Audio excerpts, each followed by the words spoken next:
I'm Felicia Perry, the Executive Director of the West Broadway Business and Area Coalition. During the last few weeks, the effects of COVID-19 have added to the challenges we already face as entrepreneurs.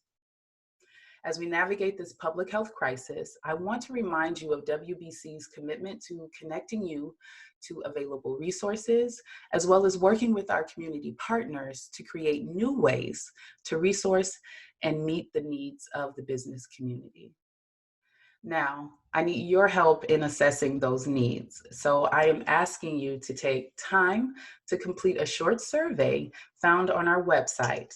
That's www.westbroadway.org.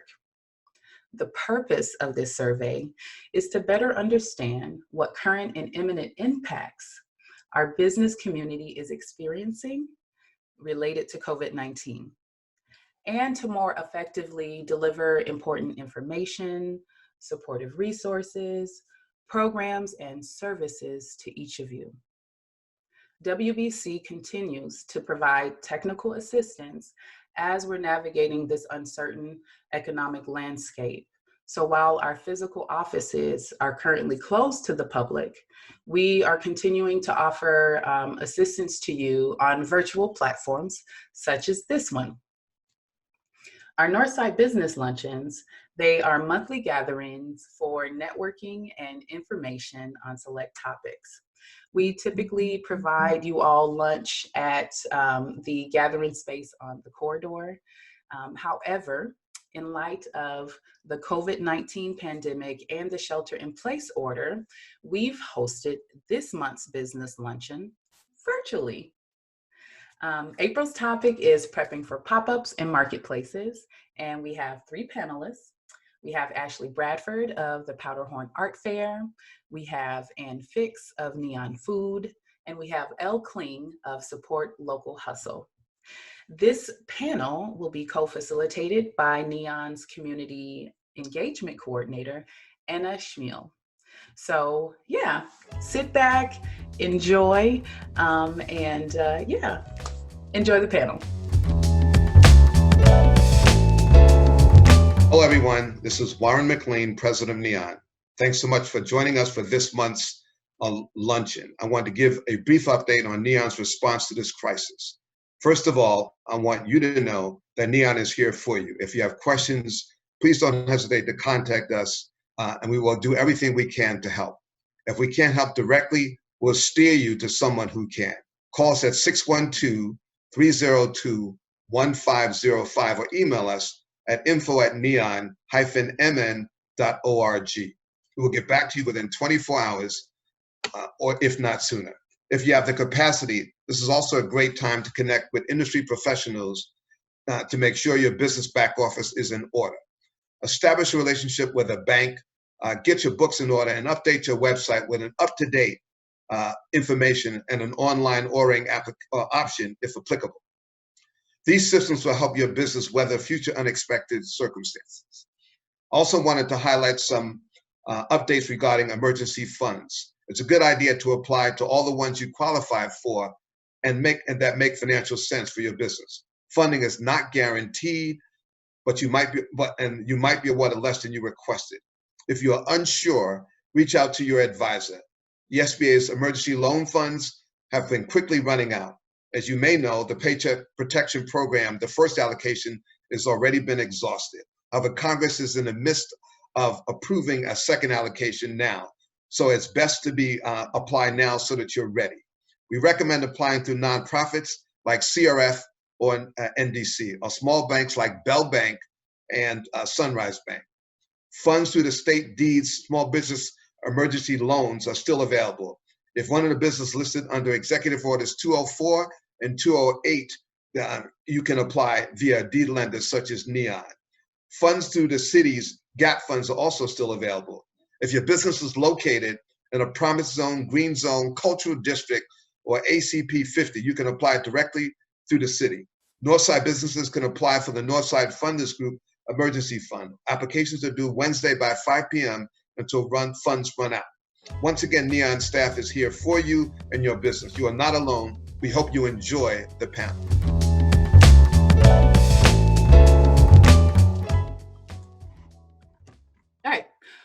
welcome everybody. Today it's Thursday. It's our Northside Business Luncheon, and it's done a little bit different. So my name is Felicia Perry. I am the Executive Director of the West Broadway Business and Area Coalition. Due to the COVID-19 pandemic and the shelter-in-place order, we are hosting this month's Northside Business Luncheon virtually, as you all can see. I'll give you all a few logistical tips, and then Anna will introduce our panel for today. And what you all can expect today is about 30 to 45 minutes of a panel discussion.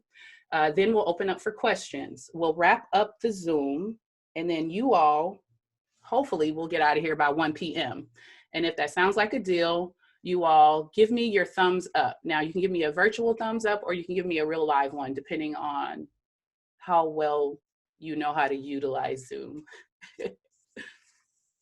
Okay, cool. All right, a couple other things. Food. So food this month is brought to you by WBC, thanks to our community partner and sponsor, US Bank. Next month, lunch will be on Neon. So sign up for both of the organizations' mailing list so that you can get updates on that. We usually have a sit-down lunch with everyone where we kind of eat and mingle before we get started.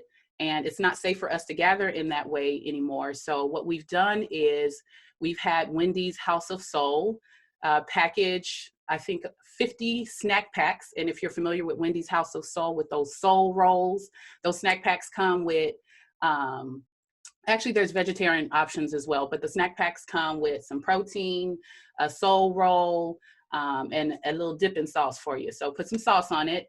You can pick these snack packs up at Wolfpack Promotionals LLC, who is a Neon client and West Broadway Business and Area Coalition member. And they are located at, let's see, 2038 West Broadway Avenue North. Now, they've started distributing them, I want to say at around 11:30 until they're gone. So if you are not on the corridor right now, you might miss out on that. So share that with your friends who might be out there and available to grab something for you. Okay. Yeah, I think I want to make sure I've gone through all of my quick announcements. Oh, participant logistics. This is for all the folks who are participating in this meeting but not speaking or on the panel. Everyone is going to be on mute except for myself, Anna, and our panelists. I'll be managing the chat, so feel free to utilize the chat to ask questions at any time. We will do our best as a panel to answer your questions live today, or if we cannot address them today, we will follow up with you. So it's really important that you all go ahead and sign up for those email lists so that when we follow up with every luncheon, we send you out any handouts and information that we found vital or people need followed up on from these events. All right, so lastly, this meeting is being recorded. So if you do not wish to be a part of that recording, but still tune in, please turn off your video at this moment. All righty, that's all I got. Anna, take it away.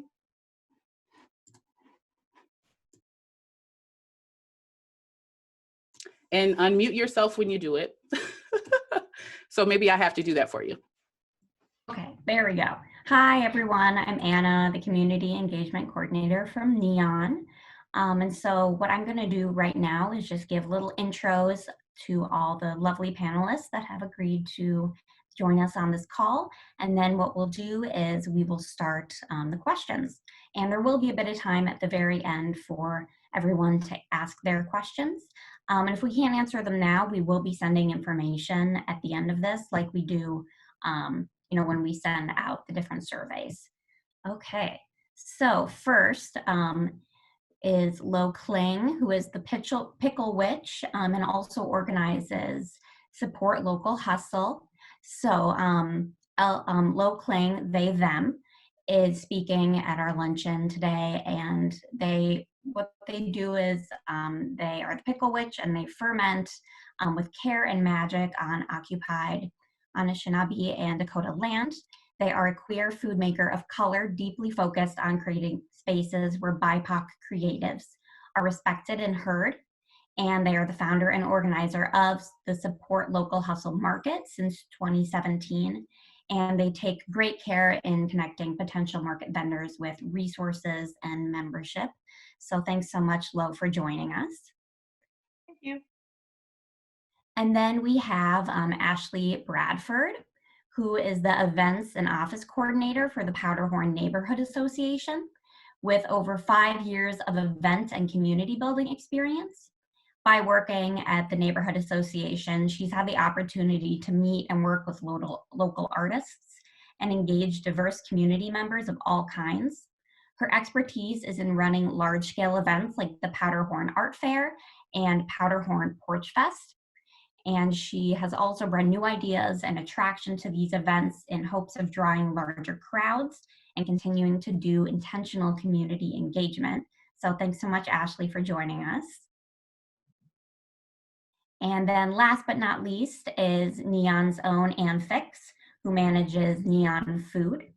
And with over 20 years of experience in the food industry and a former food business owner herself, Ann has helped Neon become Minnesota's leader in industry-specific technical assistance for food business. 2019 alone, she assisted Neon clients in procuring over 100 pop-ups, farmers markets, and other marketplace opportunities in North Minneapolis and throughout the Twin Cities metro area. She's also a big advocate of collaboration, and also in 2019, she facilitated the creation of 3 food business collaborations, one for plant-based food, one for soul food, and one for Asian street food. So thank you so much, Ann, for joining us as well. Okay, so I'm just gonna start off with the first question here. So we're going to start off with more general questions that we created before the COVID-19 pandemic, and then we're going to lead into how things have changed in light of the COVID-19 pandemic. So the first question is, what are some questions business owners should ask if the opportunity makes sense for their business? So for example, should they ask about average or median profit, attendance, what technical assistance is provided at markets? What would be everyone's suggestions for that?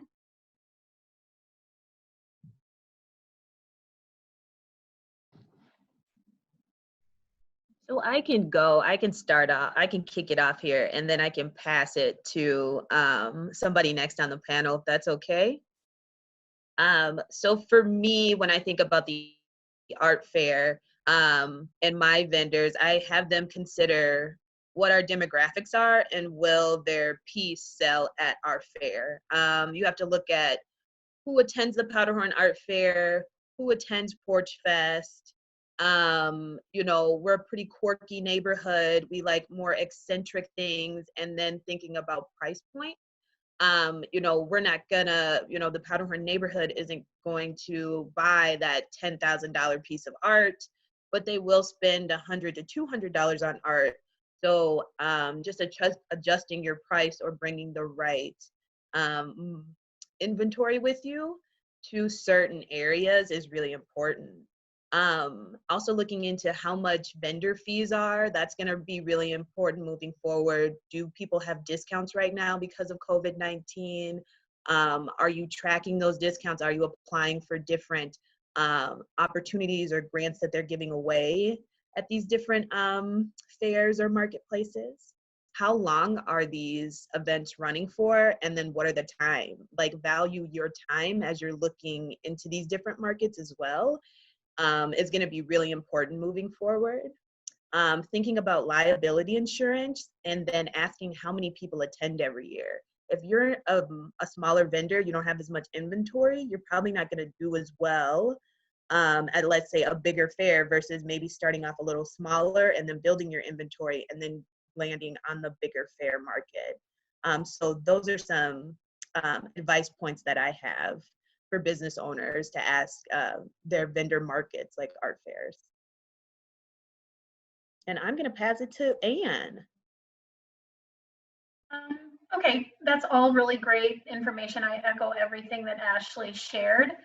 I would add the first question really to ask would be, what is the goal of the market that you're pursuing?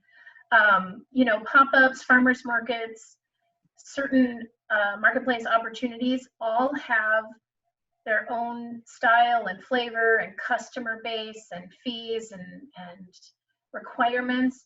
And so each market should be part of an overall plan. What is it that you're trying to gain from those markets? Are you using this as an opportunity to test out a product? Are you using it to gain customers, to grow your customer base? Are you using it to profit and to add revenue? So really, before you even start thinking about one particular market, it's really an overall general strategy or plan for your business, and then finding out what is it that you're trying to achieve with that market, and pass it to Lo. Learning so much. I agree wholeheartedly. I just wanted to add that as a vendor, one thing that I have found is helpful is I find that markets can't really tell you like how much money you're going to make, even if you ask them for like, okay, what's the median that people earn at this market? It's probably not going to directly translate to what I'm selling. So a helpful way of rephrasing that so that I can get some helpful information is my products cost between $8 and $25. I hope to sell about $200. Is that realistic? And based on like the numbers of people that are coming and them kind of knowing what my price point is, because it's all a little bit of guesswork anyway, I feel like I can get a better sense from market organizers, phrasing it that way. And another thing that I like to do, a little bit of self-exploration before I'm applying to a market, is asking myself if I'm going to be able to stand out from other vendors. If it is all food vendors, is there something special that I'm bringing or something like extra tantalizing that I think will do well at this market? And you can usually look at, you know, what other vendors are going to be there, or you can ask a market organizer, who am I going to be sharing the floor with? And I think that that is actually really helpful for me because I make a lot of products and I don't want to bring them all to every market because some things, they're just not suited for the environment. So that's what I have to add. Yeah, thank you all for sharing that. And I really appreciate you sharing about thinking about what products you bring to each different market based off of what's already there, what you can bring, as well as who you think will be shopping there. Can I add that one thing that has determined what kind of products I take to a market is whether or not people are going to be drinking alcohol or not. I try not to do markets where there is alcohol for a lot of reasons, but I always think that people are going to have one drink in their hand and then they're going to carry what little products they want to buy in the other hand. So I'm going to bring less of my food products and I'll probably bring more of my like arts and crafts products, which in the beginning I felt that was opposite. I was like, oh, there's going to be drinks, like people might want to buy my food, but my food is packaged food. So I found that people were always setting their drinks on my table and then they were like, oh, I don't want to carry that around. So over time, I've adjusted to, you know, just through experience, I've kind of adjusted what I bring based on, okay, this is going to be an event where people are going to be playing in the sun with their kids. They don't want to, you know, carry a bunch of heavy things, or they're going to have a drink in their hand. They're not going to want, you know, this jar of delicious pickles. That's an excellent point. Yeah, like really taking the experience that you've learned and seeing those trends, seeing what's selling and what people will actually be willing to carry around. Yeah, that's very true. Because oftentimes when I go to markets, it's very much, you know, it's a social thing too. So I want to buy things, obviously, but there's only a certain amount that I can carry. So excellent point, excellent point. So I'm going to just move on to the next question. And so that is, why is it important for businesses to define their target market before registering for marketplace opportunities? And we kind of already covered that a little bit, but if anyone has anything to add to that. I just want to expand on it a little bit. I would encourage business owners to not just identify the target market, but to identify really all of those little details. Is there alcohol being served? How many other vendors? Is it mostly food? Is there art? And then just really being very honest with yourself. And is this a market for me? There tends to be this thought as a business owner that I need to do everything. Not every marketplace opportunity is a good fit for every business. So again, it always goes back into a strategy or a planning, not just falling into a market, not just falling into a pop-up, but being very strategic of this is what my business is, this is what my product, I know it very well, I know my price point, I know my profit margin. All of those things take time to plan and strategize before you actually get to a market. So not just the target market, but everything around it that goes into it. Absolutely. And I'd like to, add on to that as well as, we'll get down to timelines a little bit later, but that all comes into play when you think about traveling to some of these markets. Have you been in that pop-up market? What was your own personal experience? What did you buy? What did you see? I think that's going to really come into play as well, especially during these COVID-19 times. It's going to be very important for you to think thoroughly about where you're applying, where you're spending your time and your money. Visit the shops. Who's there? What are the people buying? Is it just alcohol and food? And then take notes, as you're walking around to these different markets. Really plan it out. It's going to be really important.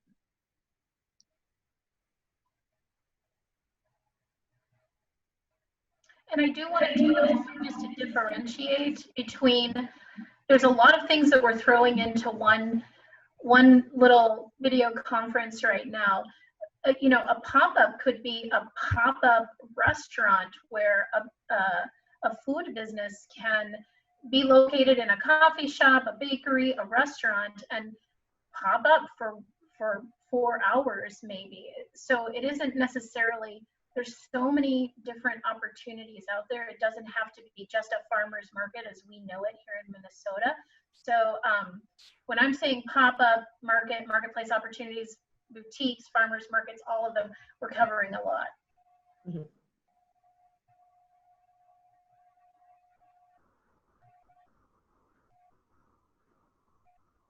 I wanted to quickly just acknowledge a comment that I see here in the chat that a farmer's market manager is nodding in agreement and affirming a lot of what's being said, is that these are things that they've worked to teach their vendors at the farmer's market over the years, as well as the different pop-up boutiques that have been happening in North Minneapolis specifically. So yeah, thank you all for that information.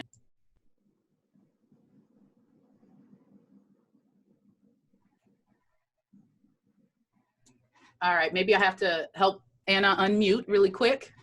There you go. My internet kind of freaked out at me for a sec here. Okay, so I'm just gonna move on to the next question. Let me just grab that here. Okay, so the next question is, what's the application process for different marketplace opportunities? How far in advance should businesses plan on applying, and what should they have prepared? So display and branding, pictures of tables, a menu, that sort of thing.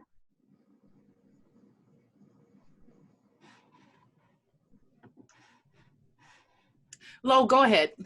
Okay, so let's start with, there's so many different levels of ready to be at a market that a vendor can be. And I think it can be so overwhelming when you walk into a space and you see vendors who have been doing this for like 5 or 10 years, and they've got their stuff, it packs down flat, it pops up fast, everything's labeled. That can just be really intimidating for someone who's just starting out. So I think bare bones, read the application. It will tell you exactly what they need.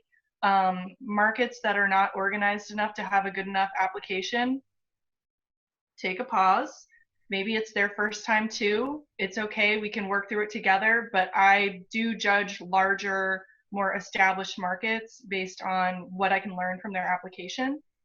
The Midtown Farmers Market does a wonderful job of spelling out exactly what requirements I need for permits, for insurance, and that I need to be a registered business. And I actually used their application to start my business, because then I was like, well, if I have these things, then I can sell at the farmers market. That's my goal. But yeah, so I think like bare minimum, you want to be able to display your product in a way that like values and really shows off your product. I really like a vertical element. At the farmers market, everyone has a table that's the same height. If you can get like a little shelf or a little something to boost your product, a little riser, that will look really nice. Bright primary colors. You have to think of people walking by and giving your table about 10 seconds of their attention maximum before they are at the next table. So anything that says Pickle Witch fermented pickles in big letters right on my table, that way they don't have to ask questions, because we live in Minnesota. No one's going to be like, hi, how's it going? What is your product? What are you selling? They just want to read it someplace, and if it interests them, it will draw them in. Also samples, if you do food or if you have any art that you can give away for free, that will also draw people in. But I think bare minimum, having a nice display and some way to process payments that is not too cumbersome for you, those are the bare minimum things that I recommend for vendors. Ashley? Thank you. Go ahead, Ashley. So I'm going to echo what Lo said. Only truly, you know, application processes are so different amongst pop-ups and fairs. And to read all of it thoroughly takes a moment, and ask questions, because usually the information is within all of the packets and all of the things that these vendors are sending out. And if you don't understand, I guess, like, well, how, like, what is this 10 by 10? Do I need that? Can I rent that? What does that space look like? Ask questions, because I would rather you ask me a ton of questions for a month than show up the day unprepared. And then I have to cite you, or, you know, say, hey, how can we fix this, or how can we move forward? And that goes back with planning on what fairs you want to go to, because then it cuts down on how many applications you are submitting. It cuts down your application fees. You know what you need to bring to everything, because then you can make it all look the same and be like, yep, I'm going to do this at all 10 of these shows. And this is where we're at. It helps you stay organized. But reading the documents are so important, and asking questions, because they're all different. Anne, anything to add? Yeah, this is all really great information so far. I will just add from kind of the business planning side of it. Overall, I would, in the back of your mind, I would encourage vendors or business owners to have a 6-month or 12-month planning to prepare for markets and pop-ups, depending on how much time you can commit. Fund-wise, I would say you would also be expecting expenses to be in the range of $5,000 to $10,000 for startup costs to participate in markets and pop-ups. So a lot of times people are surprised by that. Oh, it's going to take me this long to plan to do farmers markets. It's going to take me this much money to prepare for markets. Yeah, those are averages. So I'd say a good 6 months of planning, and at least about $5,000 to get started. Most markets, pop-ups are going to have some kind of application or contract process. They're going to require you to have some type of insurance. You're going to have to fill out an I-9, which they'll typically provide. You're also going to need some type of licensing or certification. I know Pickle Witch, I'm not sure if you still are, but you are a champion of the cottage food certification, and have been an example that I've used. Some markets are going to require short-term food permits. There's a whole host, and if you're doing one in St. Paul, you need a license. If you're doing Minneapolis, you need a license. So it's going to take time to navigate through that. What requirements from the city perspective that you'll need. Another thing you're going to need is a point of sale. Even a simple way. Are you just going to take cash? Are you going to take Apple Pay? Can people Venmo? All of that stuff needs to be thought out and planned for. And a bare bones type of bookkeeping system, so that once you start taking money, you are in business for yourself.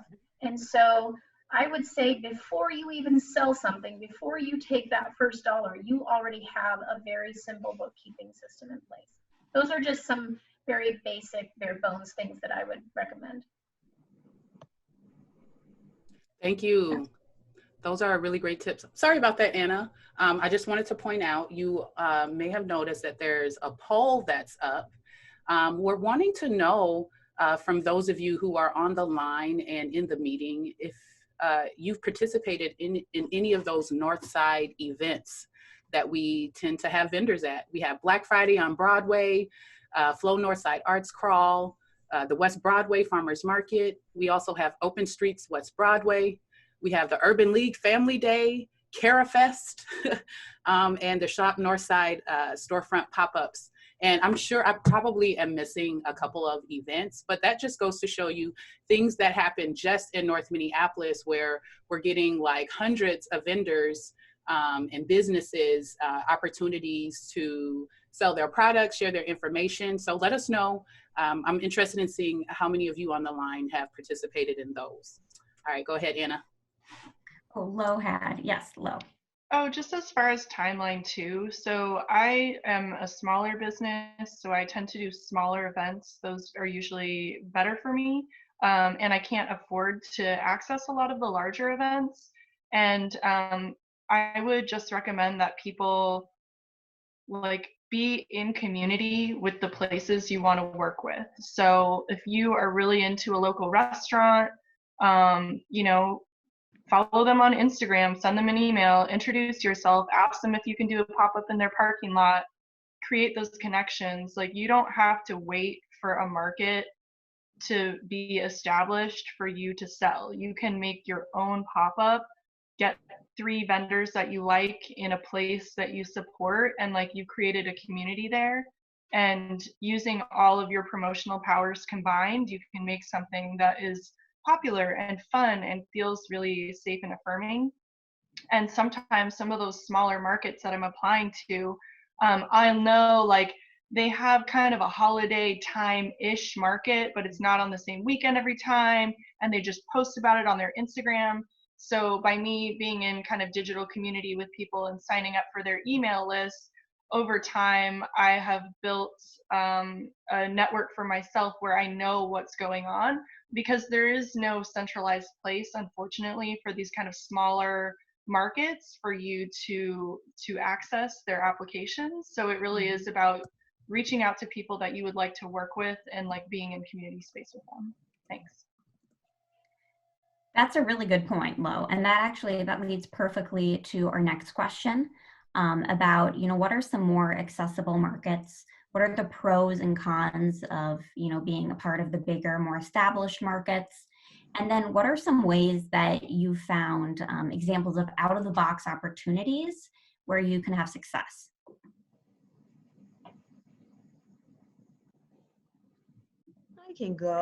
I can kick us off here. You know, so for me, larger markets, there's a potential for more income, more revenue. And there's a potential for more branding exposure at larger markets. There's more people, there's more people you get to interact with. You know, smaller markets, you get to be on a more community-based platform. You get to be more personable, more personal touches. And then you can really build a stronger base, I feel, with the smaller markets versus the larger markets. You can build up your email list, which I do think is gonna become more important as we move forward in 2020 and beyond due to COVID-19. What I'm finding right now that's helping Powderhorn is personalization. So personal notes, personal reminders are helpful. Personal reminders of saying, hey, Jennifer, I know, you know, you've been in this fair for 15 years. Thank you so much. We'd love to see you come back again. Things like that are gonna make the difference and make you stand out even more, and have people remember you as they move forward in these different times.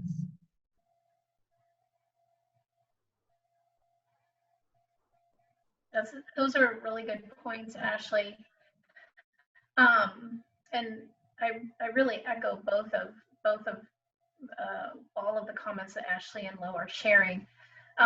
There are interestingly pros and cons to both. And again, I think we're all emphasizing the importance of actually planning this. The bigger markets usually end up, it's interesting. Some people have great sales at the bigger markets, especially folks who have been there for a really long time.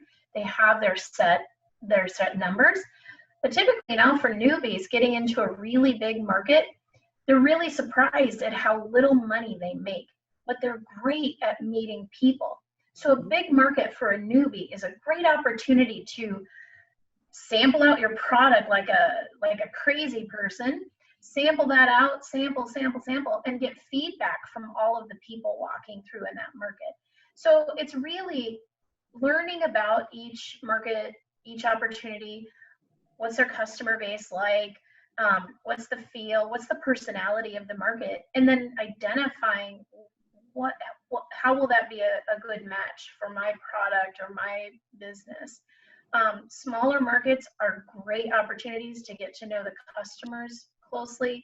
Usually smaller markets have very loyal customer bases, and they have higher sales. So a lot of times, especially if it's food related, the smaller markets, you can have much higher sales than a bigger market. So, but again, it always goes back into the planning. You also were adding some out of the box thinking. I have a client that actually part of their strategy was to not do the typical farmers markets. They do a spice blend. And so there are tons of spice blends at every market, right? It's all food. So they started doing really unconventional. They started going to antique shows and flea markets, and they were selling out like crazy because they were the only food business there. People were going to buy antiques, but they were sampling out and selling their spice blends, and they would sell out every time. So don't just think because I have this great product, I have to get into the farmers markets. There are tons of really cool, funky, and small ones in parking lots of restaurants. I mean, there's just tons of different opportunities out there. So always just being in a space of how else can my product fit in a different market. And also, I'm a huge advocate of collaboration and products. You know, sometimes we get in this mode of, I don't want to collaborate because I don't want to compete with someone that's going to take away. But collaboration is really, really strong and powerful, especially in food.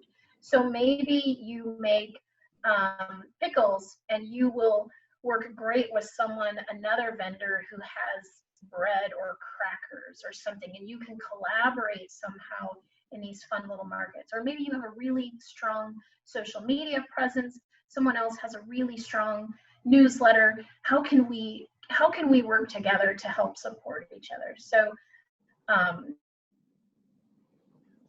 would say think outside of the box, really plan and evaluate each market, and don't be afraid to collaborate. Yes, Lo. I love collaboration, and I can't say enough how collaboration and also looking where you are right now and looking and feeling for like, what do you need?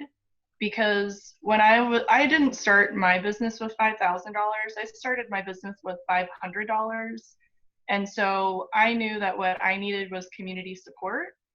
And I knew that there were other people that were like micro businesses like me that just really needed those smaller markets to connect with those loyal customers who are going to come back again and again. And so I also, I dipped my toe in the water. I didn't really know what I was doing, but I went to a few different craft markets or art markets and even a farmer's market, and my experience was not good. And part of it was my inexperience, but part of it was, I felt that there were standards that I had to live up to that other vendors didn't have to live up to, white vendors didn't have to live up to. And I felt that the racial microaggressions that I was receiving from my customers and the gender violence that I was receiving from my customers, it's kind of like this casual atmosphere of these markets where I was like, I need something else. And so I got together with some friends and we created a market where we wanted to center queer, trans, and Black, Indigenous, people of color us. And just that moment of knowing that something was being unfulfilled and that I needed something else was a catalyst for me asking for community support so that we could make something better. And I think that's where the greatest innovations come from and where our greatest motivations to collaborate can come from. So I really can't say enough about collaboration is not divisive. It built us stronger. Yeah, absolutely.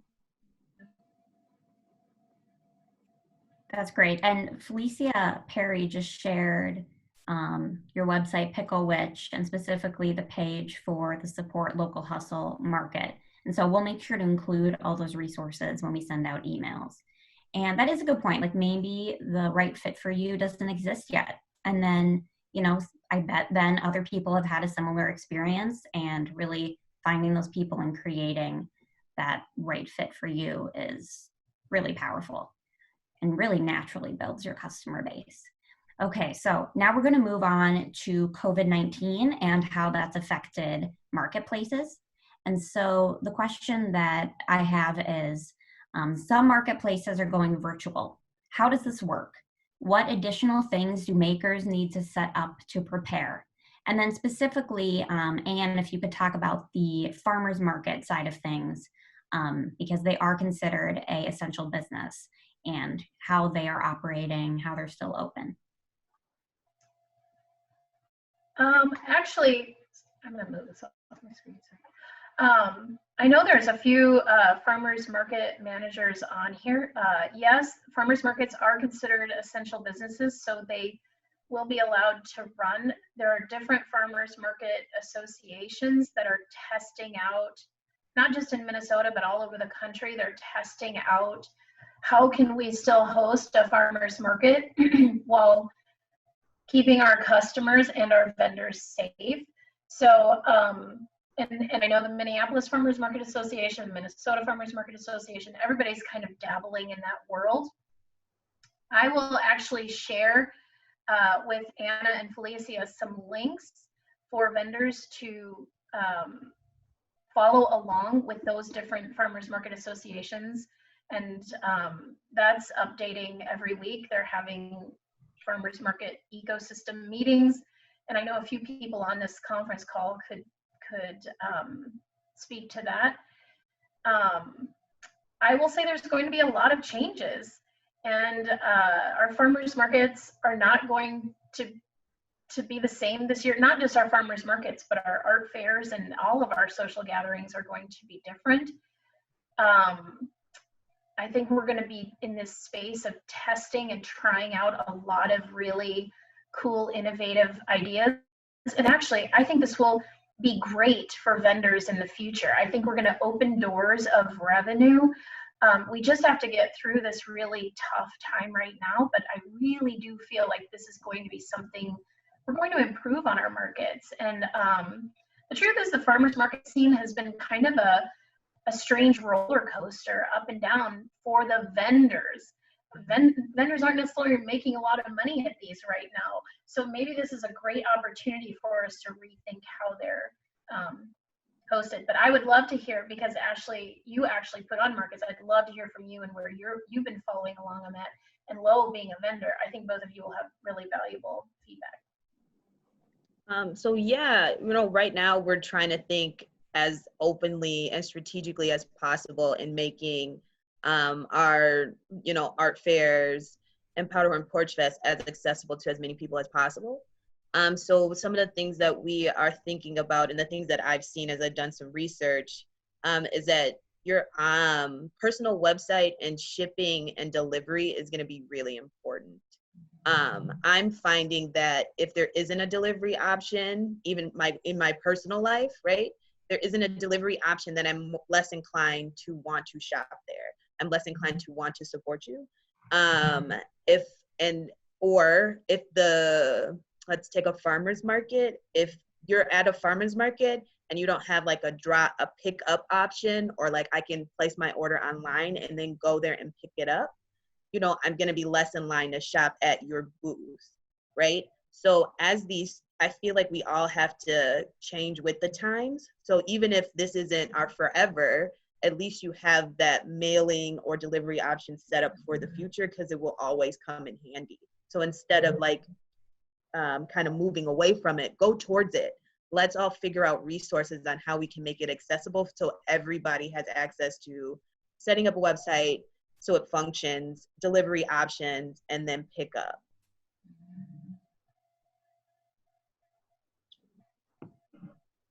Lo, do you have anything to add in terms of support local hustle, or just your experience as a vendor?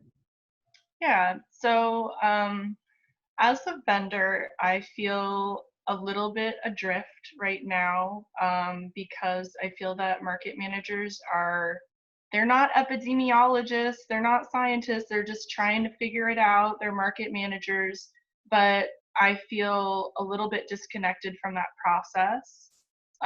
So what I'm trying to do right now is to make my business, like I'm focusing on my business practice and what I can control. And for me, what that is testing out different kinds of digital sales and testing out different kinds of making it work outside of the traditional sampling food, which is kind of sketchy right now.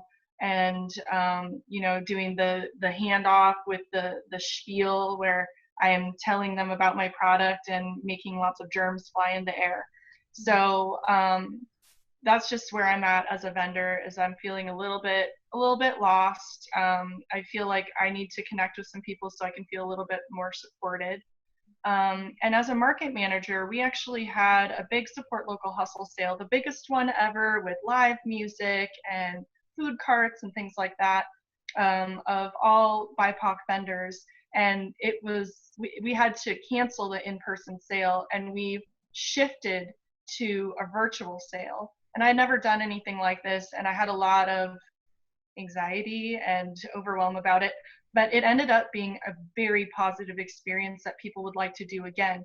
And the vendors, because of the fast turnaround, things were happening so fast, I wasn't able to give them the mentorship that I normally would be able to provide to a new vendor, where we talk through, like the things that Anne was kind of talking about, like what is your point of sale system, what is your display, but the people who were ready to do the virtual sale were people who had a strong web presence, who already did some selling online, or who had a product that they felt would be easy to package and deliver. And I would in the future like to provide more mentorship to get people up to that spot so they could readily participate in an online sale. But all of that is just to say that I'm trying different things right now. Everything is changing every day, and that the thing that has made people that I'm working with the most successful is they're kind of focusing on their own business practices. So that's kind of inspiring me to do the same thing. That's great. I will say we do have someone locally here, which several Northside residents or business owners know, Katie Myrie. She is a former employee from Appetite for Change. She actually has her own food business that's called Red Market. It's basically an online platform. And so, I did just confirm with her before the conference call that she is taking in vendors right now for that platform. I shared that email with Anna. So I would encourage vendors and farmers market managers who are maybe trying to figure this out, working with Katie right now to collaborate for this online sales. It is at least a way of getting your product out. That's an excellent resource. Thank you, Anne. And we will make sure we have everyone's emails. So we'll make sure to share all this information after this. So hopefully by the end of this week. So thank you so much for that. And then this is more just a question just going off of what you folks are saying. So are there specific licenses that you need to ship different products? Or can you just ship them? Are there certain products that you can't ship, for example?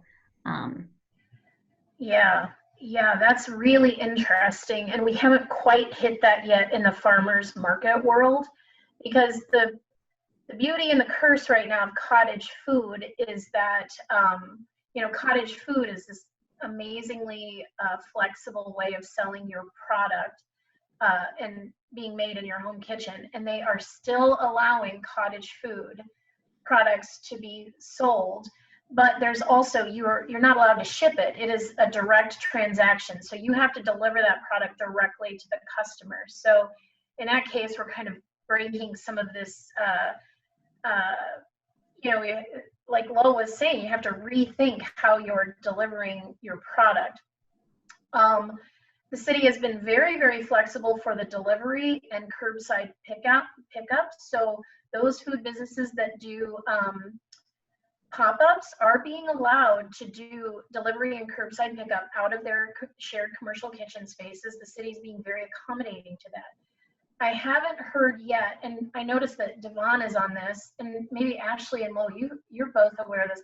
I haven't heard yet if the city is going to quickly accommodate licenses for this delivery and pickup at farmers markets. I'm not quite sure where the city is with that right now. For restaurants and the curbside pickup, they worked quick, and it's very, very easy.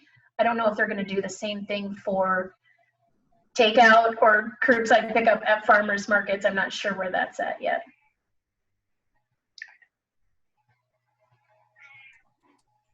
Yes, I actually posted a question in the chat asking if anyone knew of some shared commercial kitchen spaces. I'm thinking of potential food vendors who have just been on pause, not knowing that that was an option. And now they're like, oh, wow, there's that option. How do I get in on that? Or, I usually tell people, hit me up, I'll connect you to the resource. But and where do people go when they're trying to find out how to change it up that way? Like they don't normally do the delivery and pickup.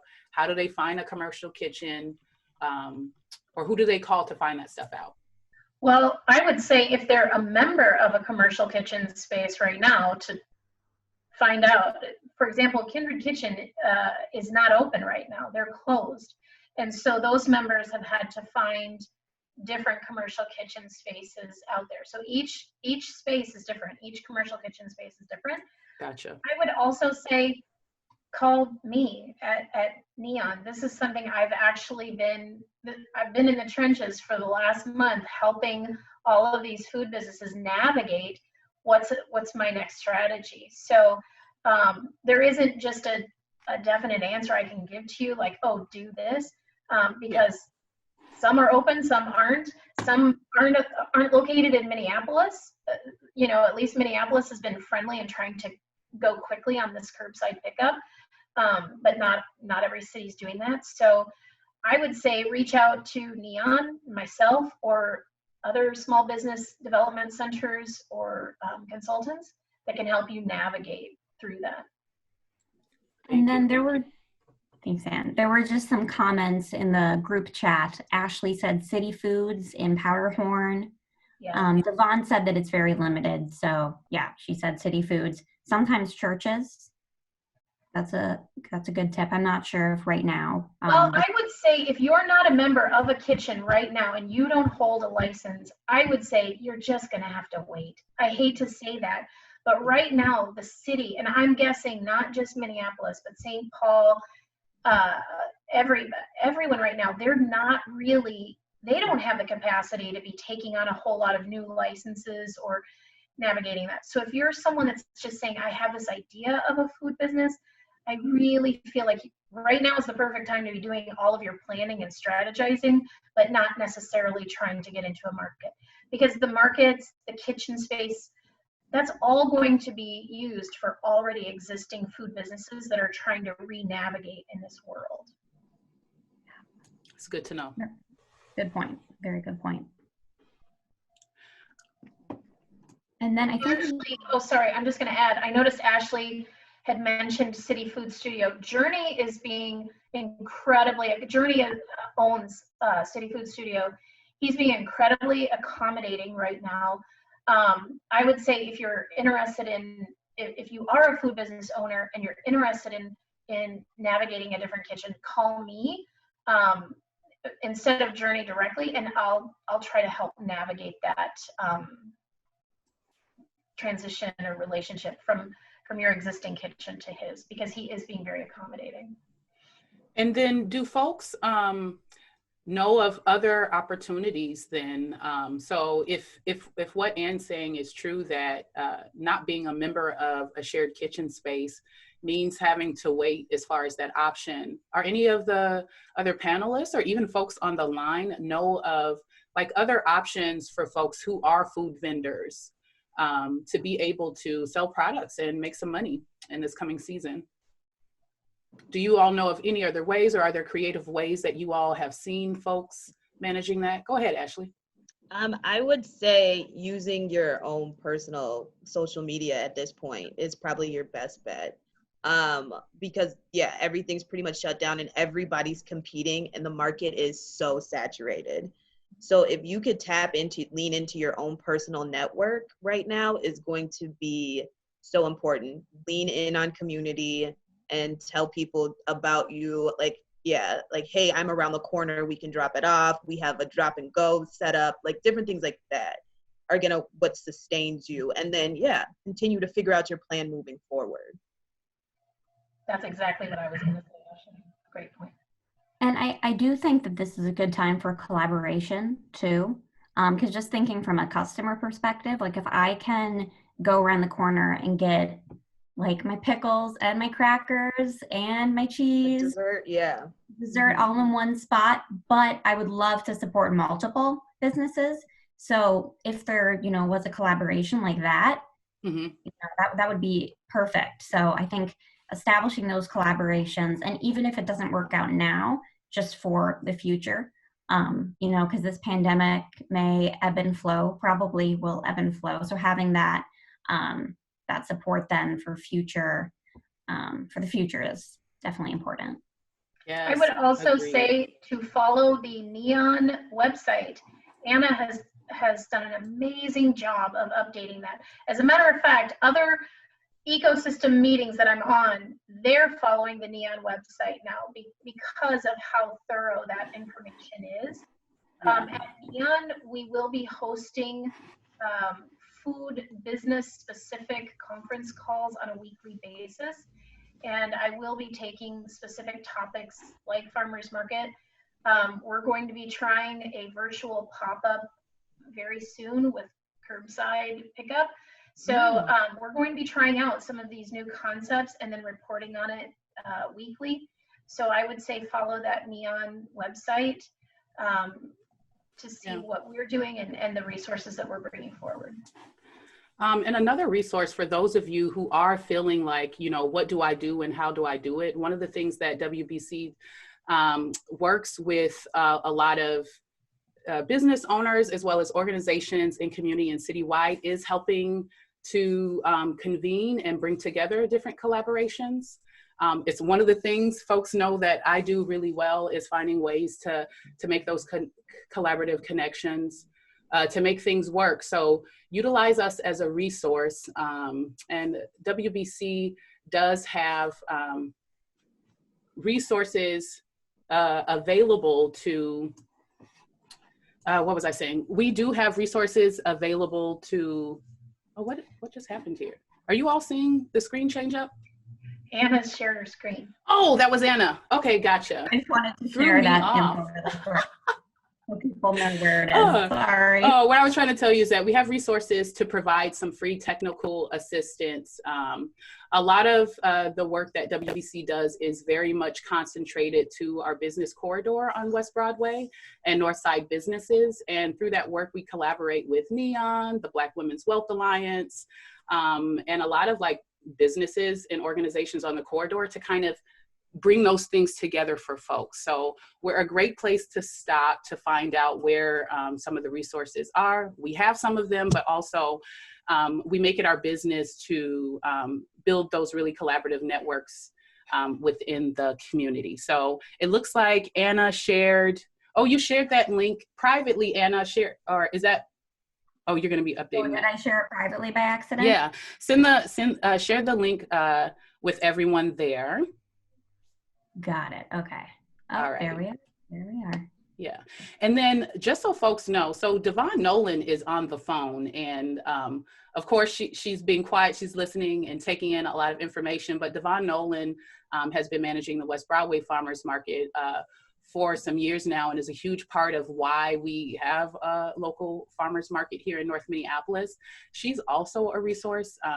I've seen her, and as someone who entered into vending through the West Broadway Farmers Market that she was managing, the way that West Broadway and Neon really try to support our vendors when they're participating in our events is really to try to bridge that gap that folks that low sometimes experience between like, how do you like communicate even with that market manager to get your needs met, or even figure out how to prepare. So really, hold those managers of those events accountable to helping you in that respect as well. You're doing a lot. We're telling you to do a lot to get yourselves ready, and there's things that they are accountable for doing too. So that's important as well. All right, go ahead, Anna. Oh, no, I think that was kind of... The other thing, I'm sorry to interrupt you one last time. The current poll that's up, it has some questions about the impacts of COVID-19. So if you see that, go ahead and answer, and I'll close that out soon.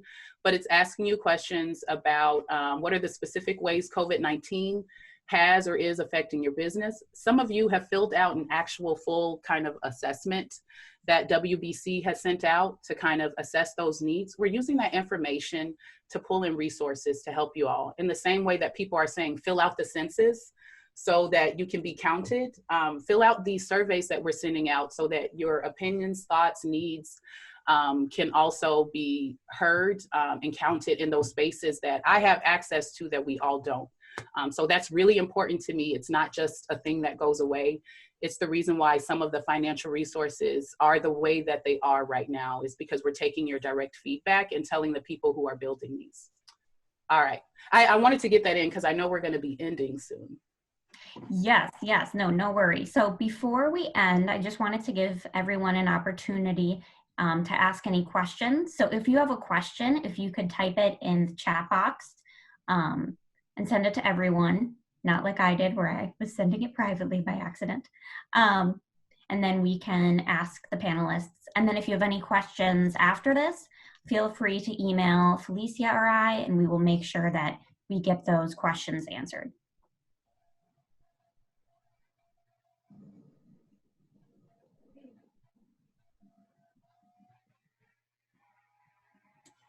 Go ahead and ask your questions.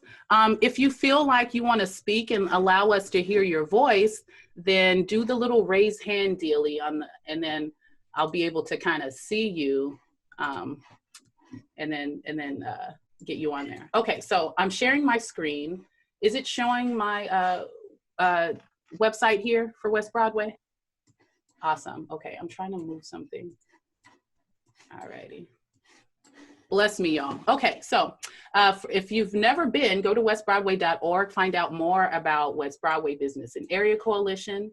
As was mentioned earlier, Neon has a lot of useful information as a resource for businesses and community affected by COVID-19. I wanted to make everyone aware that tomorrow there is a citywide call with the business and employee community and that'll be hosted by the Office of Mayor Fry. That's happening weekly.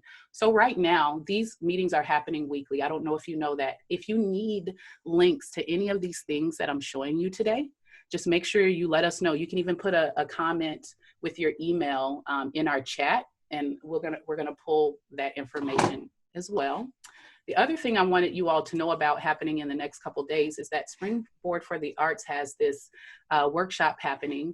It's virtual, so you don't have to go all the way out to where it was going to be held before, but it's free to you all, and it's something that helps you maximize your online sales. Some of the things we were talking about, here's another resource to get support. So when I think about vendors and artisans, Springboard is an organization that very much supports artists, or entrepreneurs, as I call them at times. So check them out.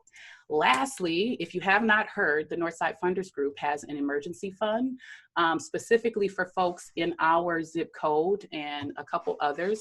But essentially, it is a grant that's available to small businesses, independent contractors.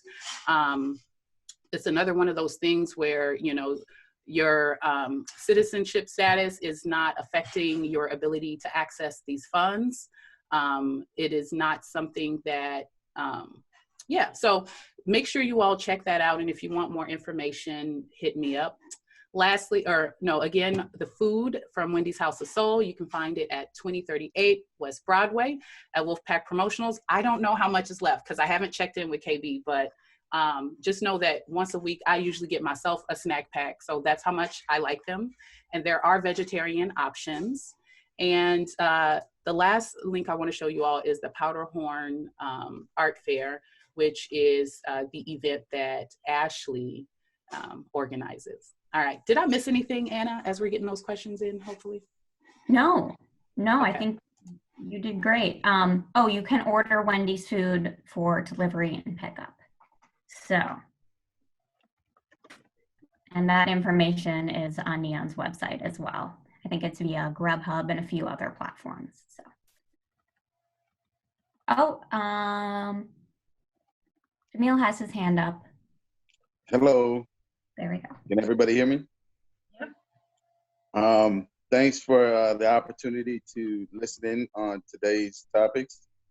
I would like to ask if there's been any attention around developing freedom gardens in personal backyards of individuals that may not have ever heard of a freedom garden, or individuals that don't have or are limited to local resources as the summer months are quickly approaching us.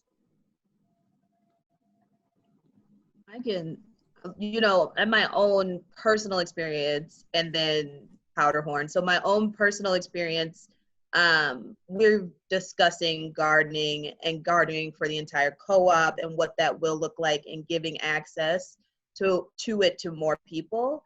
I haven't heard personally anything about freedom gardening or kind of what the rules or regulations around gardening is, but I don't think it's a bad idea. I think it should be talked about, and we should find resources around it, because gardening will be really important, I think, now and then moving forward, and getting people access to those vegetables and teaching people how to garden is going to be really important now. And then Powderhorn, I know we have a gardening, we like have a gardening committee or a gardening club. So if you have that, reach out to them and see if there is something along the lines of some type of freedom gardening, or what their kind of rules are too. Because I know in Powderhorn, it's a free for all pretty much. If you show up and help, you can do, you know, pretty much what have you in the garden. You just have to kind of commit some time back into it. And other gardens are way more strict. But I say reach out to your community about that, and then figure out how you can form ones by yourself. Well, I just want to, Jamil, we have Northside Fresh here in North Minneapolis, and yes, they are very, very connected with the freedom gardening. I just want to point out quickly, we also have the farm stand ordinance. And so people, if people are growing on their yard, on their own property, they can actually sell that produce as well through the farm stand ordinance in Minneapolis. Yes, our own vendor, Dee Dee of Dee Dee's Foods. Yeah. I know she grows and she sells, and she's actually the chef at that Oak Park kitchen. So yes, Jamil, yes, there are things happening.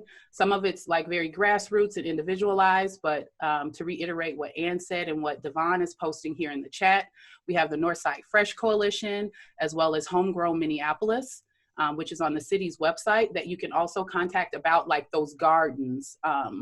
And yo, I got plenty of property if you need space to grow something, but I know you do too. So Marcus Carr, yes. So yes, so yes, to your question, there are things happening. I'm actually working on one a block from my house with Marcus Carr of Youth Farm. So you all take those names down. These are folks who have made it a part of their life to make sure that we have access to healthy organic food here. And they're collaborators, members, and clients of both Neon and West Broadway for some years now with regards to that. Yeah, were there any other questions? And the way that I understand the farm stand ordinance, that if you also make something that would fit under the cottage food, so let's say you're growing tomatoes, peppers on your yard, and you want to sell that on farm stand, you can sell it right there at your yard. But also, let's say you make your own jam and jelly, you can sell that under the cottage food from your own yard farm stand as well. And just lastly, I just wanted to just real quickly state that it's not necessarily Jamil or I that's trying to be a green thumb, but I think as we quickly approach folks that are losing much more residual income, there are going to be a lot of individuals that may not have access to a grocery store or other means of getting access to their food. However, there's also other people that are looking to find ways of contributing their time now that they're unemployed, or trying to find different ways of giving back to folks that are looking for resources. And so I was going to get at, even with the West Broadway Area Coalition Farmers Market this summer, is there a way of potentially creating a list of community partners or individuals in conjunction with the folks that you mentioned, Ms. Perry, to just make sure that, not only are people aware of those resources, but also making better partnerships when some of these things start getting much more severe for families. Yes. Yes, those are actually really great points. What I do know is that that work is happening. We might not always be so good at communicating it and telling those stories, and there's different reasons behind that. But I guarantee you that work is happening. I know one of the things I want to do is be better about letting folks know. But again, the Northside Fresh, they're really the place to go. Like when you're trying to find out, because they have that network. They have that network that you're talking about. And again, we're not always great at sharing it, but yes, these are really great. So I'm taking notes on this. Thank you, Jamil. All right. Thank you. All right. Anna? Yes. All right. Did we have any other pressing questions or things that we had? I just want to make sure, because I want to respect everyone's time who joined and may need to leave now. Okay, well, thank you all so much. And we will be sharing this information both on the Facebook event page, emailing it out, sharing some surveys. And I will also be adding all this information then to Neon's COVID-19 business information page. So creating a new section for pop-ups and marketplaces. And please reach out to myself, Felicia, and really any of us, and we will answer your questions. Yes, so we got you. Yeah, thanks for joining us, everyone. You can go ahead and leave the meeting. We'll see you soon. And this will be published by April 30th to all of our websites and social media. So look out for that. Once we publish this, we'll also have some more official organizational updates from both Neon and WBC. All right. Thanks, everybody. Thank you, panelists. We appreciate you taking time to tune in to this month's Northside Business Luncheon. April's topic was prepping for pop-ups and marketplaces. You can find out more about our future luncheons by signing up for the WBC mailing list that can be found at www.westbroadway.org. Also, our topic for May is going to be social media marketing. So make sure you tune in and you RSVP to get the link to tune into the live panel for that. And for those of you who are watching and you're unfamiliar with the work of WBC, the West Broadway Business and Area Coalition, we lead initiatives to bring businesses, nonprofit organizations, and neighbors together to create an inviting and vital West Broadway corridor. I truly believe that working collectively, we can transform the North Side into a thriving economic community. So thank you so much for watching. I'll see you all next month. Bye.